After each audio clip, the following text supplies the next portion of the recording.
Good morning all of you. आज हम inflammation topic के बारे में पढ़ेंगे। काफ़ी इम्पोर्टेंट टॉपिक है ये पैथोलॉजी के लिए। इसमें मैक्सिमम 12 नंबर का क्वेश्चन भी पूछ सकता है और 8 नंबर का क्वेश्चन भी इसमें से पूछ सकता है और 4 नंबर का क्वेश्चन भी इसमें से पूछ सकता है। इन्फ्लामेशन अगर ऑल ओवर पूछेगा, है ना, ऑल ओवर अगर इन्फ्लामेशन उसका पूछेगा तो वो 12 नंबर का क्वेश्चन देगा। और डेफिनेशंस पूछेगा या फिर कैरेक्टरिस्टिक्स पूछ लेगा या फिर नॉर्मल क्वेश्चन अगर देगा तो वो 8 नंबर में देगा, और डेफिनेशन अगर पूछेगा तो वो 4 नंबर का क्वेश्चन देगा। ठीक है, तो इन्फ्लामेशन के अंदर सबसे पहले अपन स्टार्ट करने से पहले, इन्फ्लामेशन को पढ़ने से पहले, इन्फ्लामेशन स्टार्ट करने से पहले 2 चीज़ें क्लियर होना बहुत ज़रूरी है। सबसे पहला इन्फेक्शन और सेकंड इन्फ्लामेशन।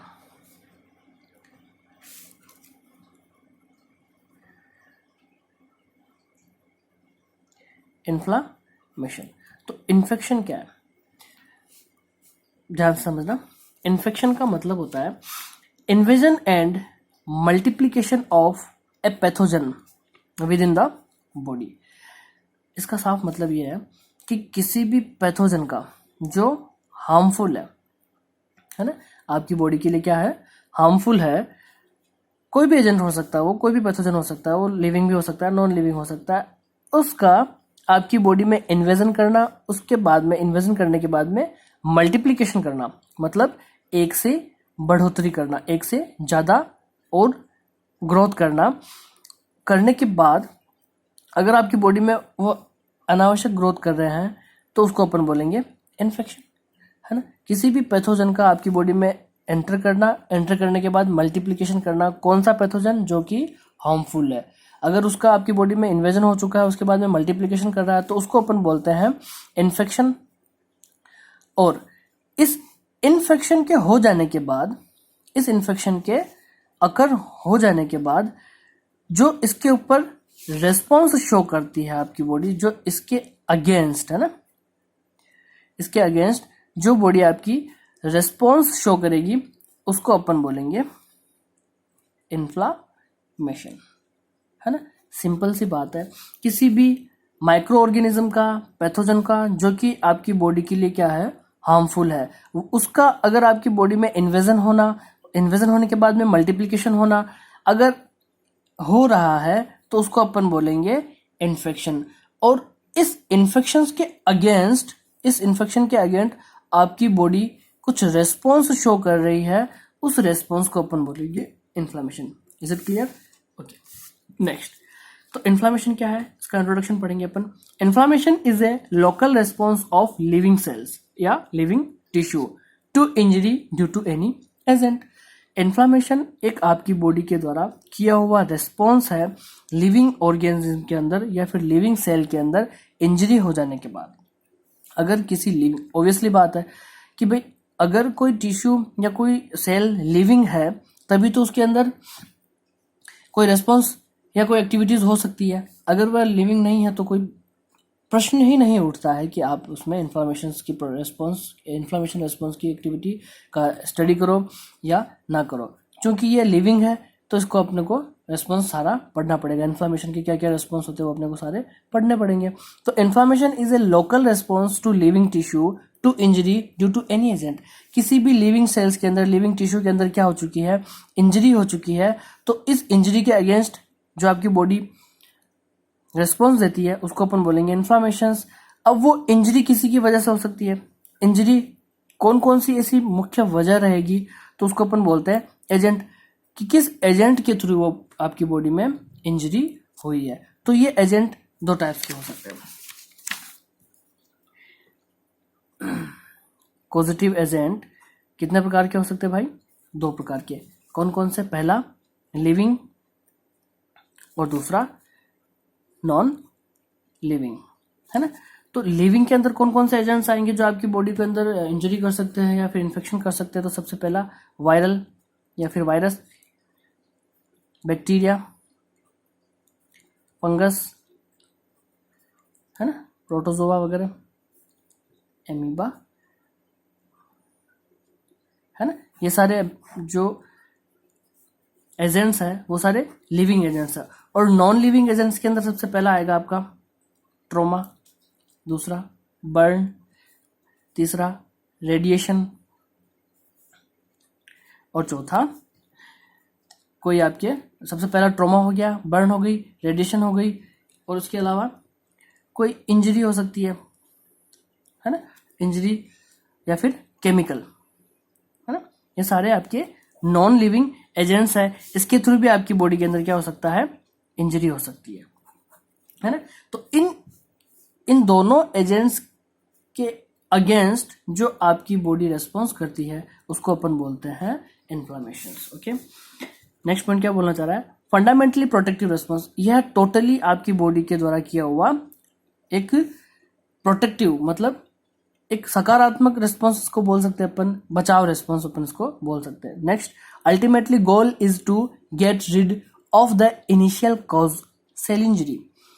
ये एक अल्टीमेटली कोई अपनी बॉडी में इन्फेक्शन हुआ है तो अपने को टेबलेट्स को डॉक्टर की जो प्रिस्क्रिप्शन उसको तो अपने को फॉलो करना ही है।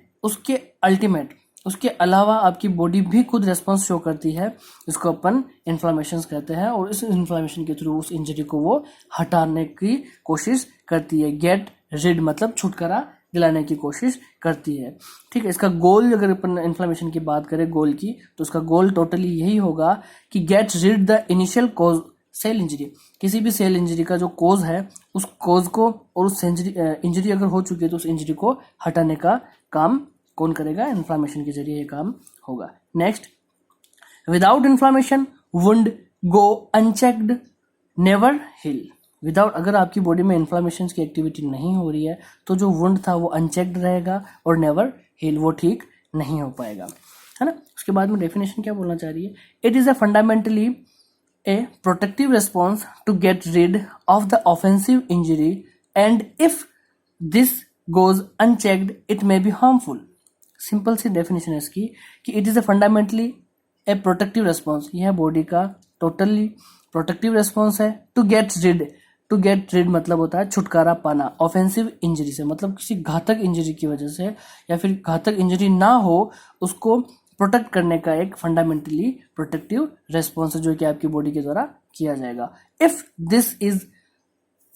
दिस गोज अनचेक्ड, अगर आपकी बॉडी के द्वारा इन्फ्लामेशन का रेस्पॉन्स नहीं दिया जाएगा तो वह आपके लिए हार्मफुल हो सकता है, और जो नॉर्मल इंजरी है वह बहुत ज़्यादा फैटल हो सकती है। Next, all over the process done by the vascular connective tissue against the sublethal injury. All over the process, जो इन्फ्लामेशन का प्रोसेस होता है वो डन किया जाता है किसके द्वारा, वेस्कुलर कनेक्टिव टिश्यू, एक जो अपने बॉडी के अंदर पाए जाते हैं vascular connective tissue, against the sub lethal injury, मतलब जो घातक इंजरी है उसके खिलाफ आपकी बॉडी के अंदर एक वेस्कुलर कनेक्टिव टिश्यू पाए जाते हैं। उन वेस्कुलर कनेक्टिव टिश्यू के द्वारा ही टोटल ओवरऑल इन्फ्लामेशन प्रोसेस को अंजाम दिया जाएगा। नेक्स्ट, कंपोनेंट की बात करेंगे अपन। कंपोनेंट कौन कौन से हो सकते हैं, इन्फ्लामेशन के दौरान यूज आने वाले कंपोनेंट्स या फिर काम आने वाले कौन कौन से कंपोनेंट्स होंगे उनका अपन बात करेंगे। तो it includes the following.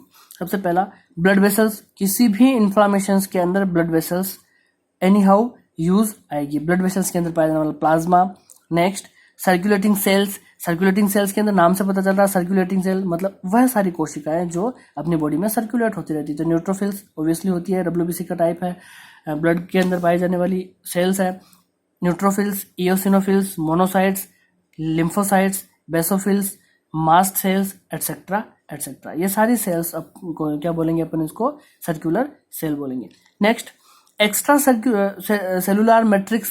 Next क्या है आपका, नेक्स्ट कंपोनेंट क्या आएगा, एक्स्ट्रा सेलुलर मैट्रिक्स प्रोटीन्स। इसके अंदर आपके कोलेजन आएंगे, फाइब्रोनेक्टिन आएगा, लेमिनिन आएगा और अदर इसके अंदर आते हैं। इसको अपन पूरा डिटेल में आगे पढ़ने वाले हैं।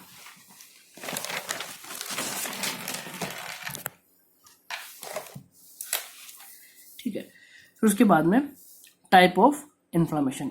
तो जनरली ये दो टाइप के होते हैं। It is generally categorised as acute inflammation and second chronic inflammations. ठीक है, इसके बाद में कार्डिनल साइंस कौन कौन से हो सकते हैं। सपोज आपकी बॉडी के अंदर इन्फेक्शन हो चुका है, इन्फेक्शन आपकी बॉडी में हो चुका है, तो आपकी बॉडी कुछ साइन शो करेंगी, है ना। आपकी बॉडी क्या करेगी, कुछ साइन शो करेगी, जिसको अपन बोलेंगे कार्डिनल साइन ऑफ द इन्फ्लामेशंस। मतलब आपकी बॉडी कुछ साइन ऐसे शो करके बता देगी कि आपकी बॉडी में इन्फ्लामेशन की प्रोसेस एक्टिवेट हो चुकी है। There are 4 mainly cardinal sign of an inflammatory response. किसी भी इन्फ्लामेटरी रेस्पॉन्स के अंदर 4 कार्डिनल साइन आपको देखने को मिलेंगे। It was described by the Celsus. ये इंपॉर्टेंट क्वेश्चन है, यहाँ से इसको अपने नोटबुक में लिखें। It was described by केल्सस।